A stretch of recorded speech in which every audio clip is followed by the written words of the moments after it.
If you've decided to close your Yahoo Mail account, follow these steps to ensure it is done correctly. This guide will walk you through the process. Step 1. Sign into your Yahoo account. Go to the Yahoo Mail website and log in using your username and password.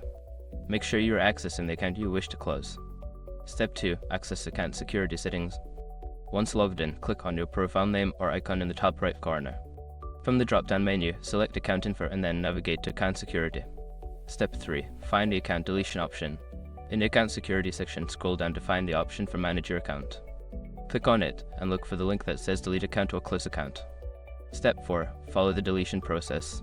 Click on the deletion link and you will be directed to a page with information about closing your account.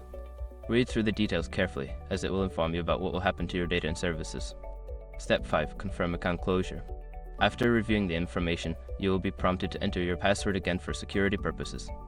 Once you've done that, confirm your decision to close the account by following the on-screen instructions. After completing these steps, your Yahoo Mail account will be scheduled for deletion. Remember that this action is reversible, so ensure you have backed up any important information before proceeding.